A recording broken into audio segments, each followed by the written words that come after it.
नमस्कार, myself Malika Parveen, assistant professor, government law college Bikaner. आज हम LLB फर्स्ट ईयर के सब्जेक्ट मॉडर्न लॉ में हिबा, जो हमारे 2 पॉइंट बचे हुए हैं, हिबा की विषय वस्तु की सीमा और हिबा की औपचारिकताएं या उसकी क्या रीतियां होनी चाहिए, वो पढ़ेंगे। तो हिबा की विषय वस्तु की सीमाएं क्या होती है, क्या होता है, इसको क्यों सीमाएं क्यों बताई है, तो उसको देखने के लिए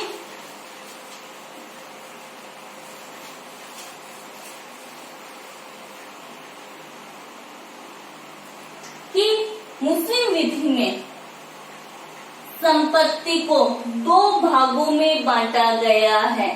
मुस्लिम विधि में संपत्ति के 2 तत्व है या 2 भागों में बांटा गया है। संपत्ति के 2 तत्व माने गए हैं। फर्स्ट आता है काय, सेकंड आता है फलोभोग।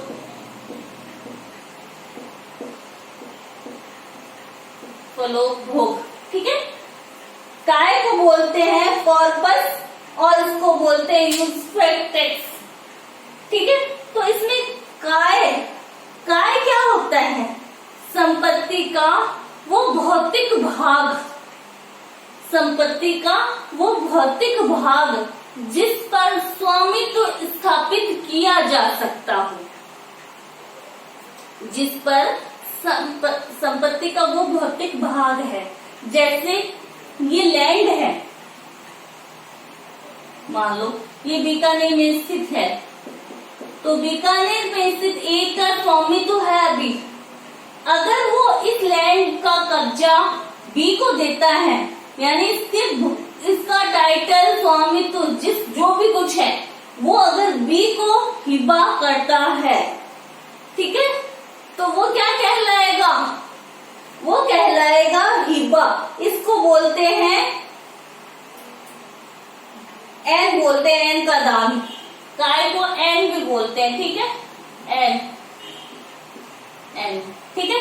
अगर काय का दान किया जाता है, मान लो ए की प्रॉपर्टी बीकानेर में है, वो कहता है कि बीकानेर में जो मेरी प्रॉपर्टी है मैं बी के नाम हिबा कर रहा हूं, तो ए ने क्या किया है? हिबा किया है।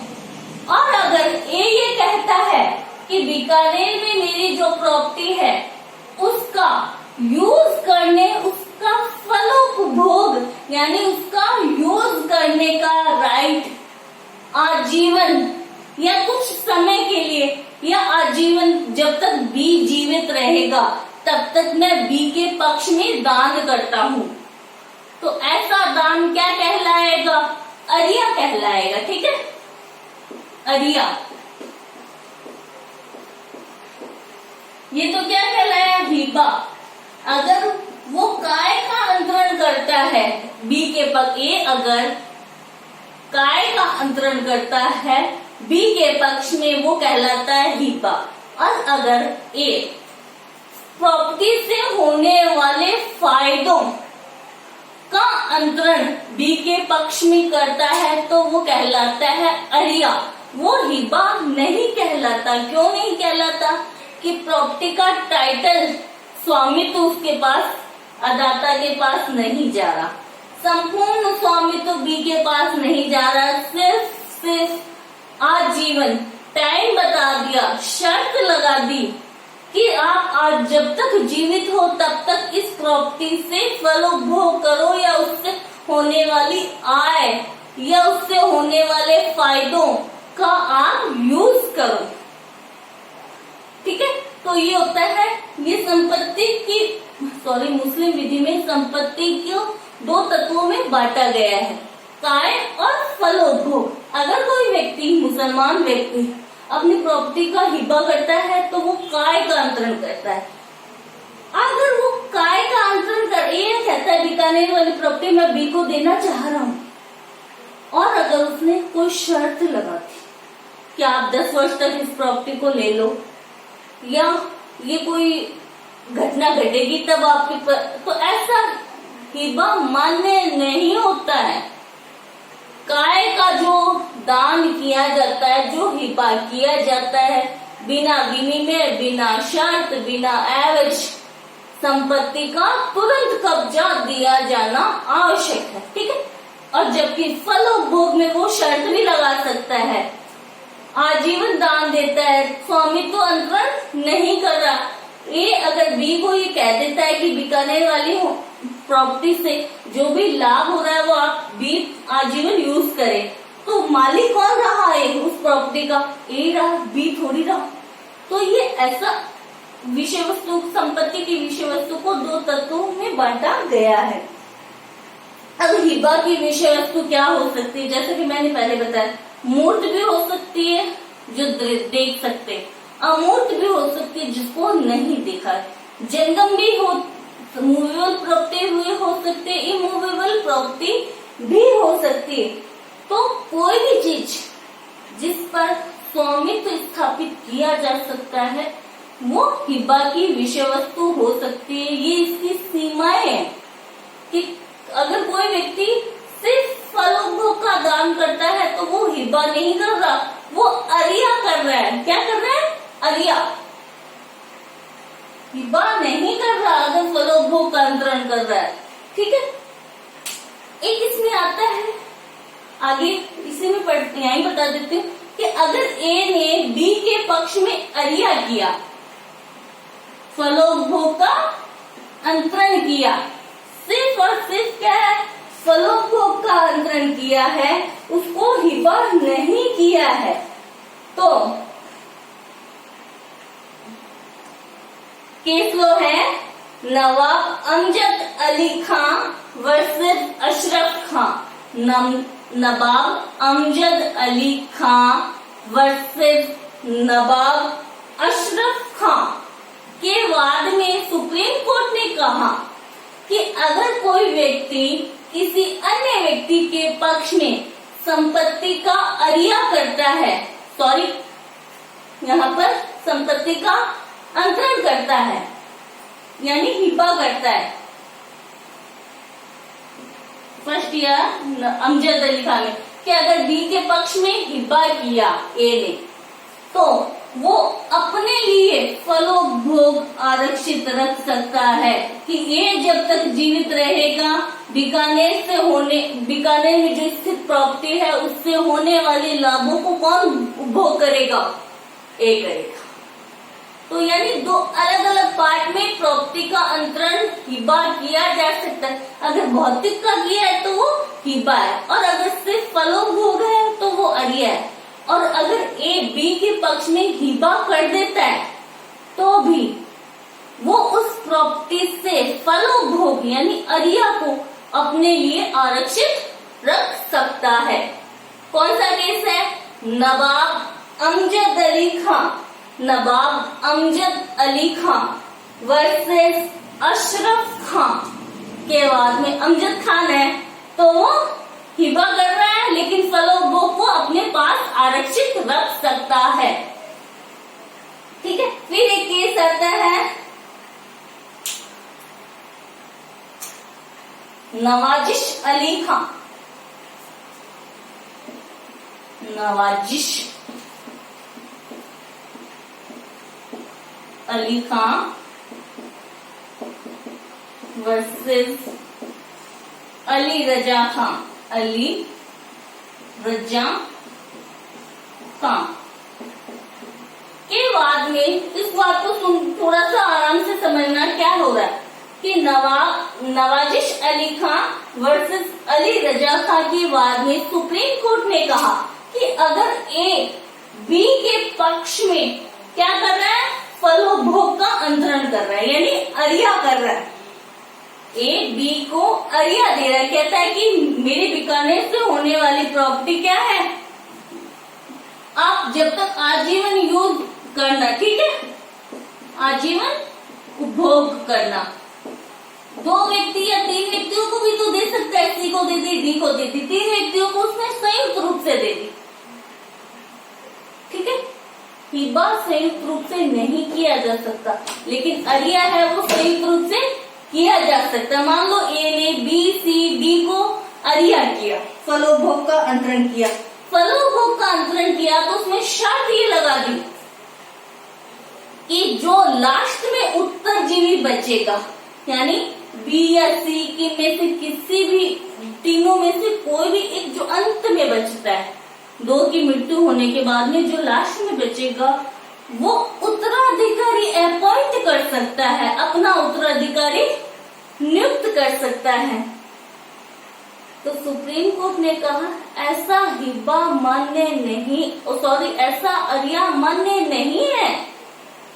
अरिया में क्या नहीं जा रहा, स्वामित्व तो नहीं जा रहा, उस एक स्वामित्व तो एक के पास नहीं है, उसने तो इन तीन को तो सिर्फ आजीवन यूज करने का अधिकार दिया था बी सी डी को, कि आप जब तक जीवित रहे आप उसका उपभोग कर ले। इनमें से कोई भी एक अपना उत्तराधिकारी अपॉइंट करने में सक्षम नहीं है। अगर इन तीनों की डेथ हो जाती है, एक की भी डेथ हो जाती है, तो प्रॉपर्टी किसके उत्तराधिकारी के पास जाएगी, ए के उत्तराधिकारी के पास जाएगी। क्यों जाएगी? क्योंकि ए के पास स्वामित्व था, मालिकाना हक ए के पास था, उसने तो सिर्फ यूज करना अरिया का अंतरण किया था, ना कि हिब्बा का अंतरण किया था। ठीक है, इसमें एक आता है कि हिब्बा में कोई मुसलमान व्यक्ति कितनी प्रॉपर्टी का अंतरण कर सकता है। जैसा कि मैंने शुरू में बता दिया कि जीवन काल में अगर कोई व्यक्ति हिब्बा करता है तो वो अपनी संपूर्ण संपत्ति को किसी को भी अंतरित कर सकता है, लेकिन अगर वो वसीयत द्वारा हिब्बा कर रहा है तो अपनी कुल प्रॉपर्टी के 1/3 भाग से अधिक की संपत्ति का हिब्बा नहीं कर सकता। और वसीयत द्वारा किया गया हिब्बा लागू कब होगा? जब वसीयतकर्ता की मृत्यु हो, यानी उसकी मृत्यु के बाद में हिब्बा प्रवर्तन में आएगा। तो ये थी हिब्बा की विषय वस्तु कि इसकी सीमाएं क्या क्या होनी चाहिए। नेक्स्ट आता है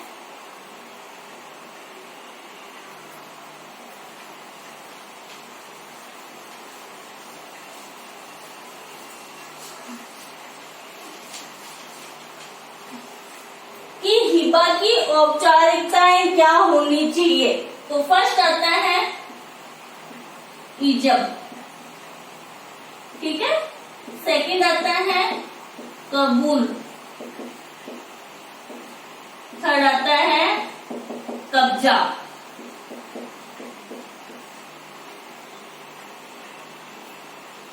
इजब, कबूल, कब्जा, ये 3 वर्ड याद रखने हैं हिब्बा की औपचारिकताओं में। प्रपोजल, एक्सेप्टेंस और पोजीशन, कब्जा, यानी ये 3 चीजें होनी आवश्यक है। तो हिब्बा की घोषणा हिब्बा कैसे किया जाता है, प्रपोज कैसे किया जाता है। जैसे ए है, वो अगर बी को अपनी संपत्ति का हिब्बा करना चाहता है तो उससे स्पष्ट रूप से और असंदिग्ध आशय, यानी उसका आशय भी स्पष्ट होना चाहिए, से घोषणा करनी होती है। सद्भावना पूर्वक घोषणा करनी होती है, स्वतंत्र सहमति से घोषणा करनी होती है कि मैं बी के पक्ष में हिब्बा करना चाहता हूँ। ठीक है। अगर कोई व्यक्ति, एग्जाम्पल समझे इसका, कि ए है, उसके 2 पुत्र हैं, उत्तराधिकारी 2 पुत्र हैं, पुत्र सेवा नहीं कर रहे हैं, तो ए उन उत्तराधिकारियों को, यानी अपने बेटों को अपनी संपत्ति से वंचित करने के आशय रखते हुए भी अगर अपनी प्रॉपर्टी किसी और के नाम हिब्बा करना चाहता है तो ऐसा हिब्बा शून्य नहीं होगा, वैध होगा। ठीक है, यानी वो किसी भी व्यक्ति के पक्ष में हिब्बा कर सकता है, लेकिन जो स्पष्ट, उसका शब्द स्पष्ट होने चाहिए, उसका आशय स्पष्ट होना चाहिए, उसकी सहमति स्वतंत्र होनी चाहिए। ठीक है, ये प्रपोजल आता है। फिर आता है एक्सेप्टेंस, इसको अपन प्रस्ताव स्वीकृति या कब्जे का परिधान भी बोल सकते हैं, प्रस्ताव भी बोल सकते हैं। हिबा का प्रस्ताव, स्वीकृति, अदाता द्वारा स्वीकृति स्वीकार करना, या संपत्ति का कब्जा, संपत्ति के कब्जे का परिधान करना। नेक्स्ट आता है फिर कि कबूल या स्वीकृति कब की जानी चाहिए। तो इसमें केस है, स्वीकृति कब की जा सकती, तो जब दाता यानी जो ए है, डोनर है, उसके जीवन काल में की जा सकती है, या वो जब तक दान देने के लिए सक्षम है तो सहमति दी जा सकती है। कब कि उसके जीवन, दाता के जीवन काल में, या जब तक वो दान देने में सक्षम या समर्थ है तब तक स्वीकृति दी जा सकती है। स्वीकृति किसकी ओर से दी जानी चाहिए, स्वीकृति अदाता की ओर से दी जानी चाहिए। अगर अदाता डोनली माइनर है, अनसाउंड माइंड है, पागल है, तो उसके प्राकृतिक संरक्षक के द्वारा स्वीकृति दी जा सकती है। जैसा कि मैंने पहले बताया गुलाम हुसैन कुतुबुद्दीन मानेर वाला केस में कि पिता और दादा के रहते हुए माता स्वीकृति नहीं दे सकती, क्योंकि मुस्लिम विधि में माता नेचुरल गार्जियन नहीं मानी जाती है। फिर आता है नेक्स्ट कब्जे का परिधान।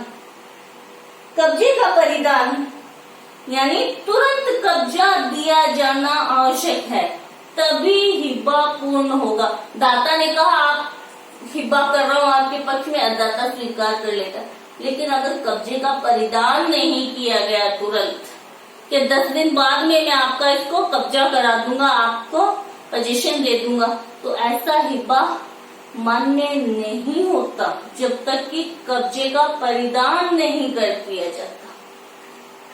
यानी हिब्बा के लिए संपत्ति का कब्जा करवाया जाना आवश्यक है, अदाता को कब्जा दिया जाना आवश्यक है।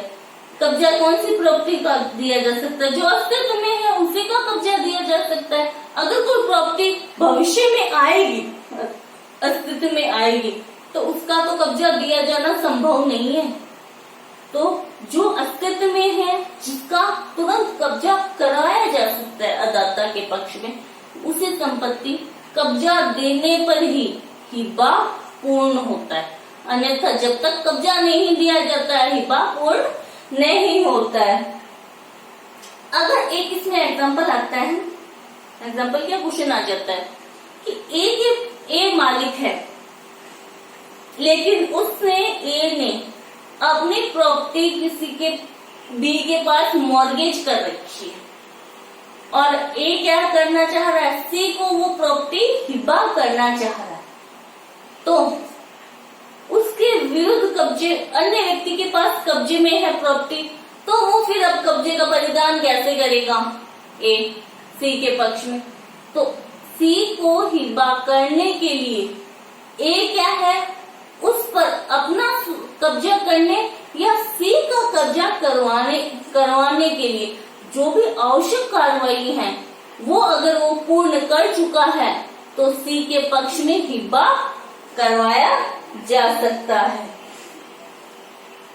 ठीक है, तो ये थी 3 औपचारिकताएं। हिब्बा के ये 4 आवश्यक तत्व हैं, हिब्बा के पक्षकार, हिब्बा की विषय वस्तु की सीमा और हिब्बा की औपचारिकताएं। 3 औपचारिकताएं पूर्ण होगी तभी हिब्बा पूर्ण होगा, अन्यथा हिब्बा पूर्ण नहीं होता। नेक्स्ट अपन हिब्बा में पढ़ेंगे कि रिवोकेशन कब किया जा सकता है हिब्बा का। हिब्बा के प्रकार भी हैं, हिब्बा बिल एवज, हिब्बा बिल शर्तुल एवज, ये प्रकार है, उसका आगे हम डिस्कस करेंगे। आज के लिए थैंक यू सो मच।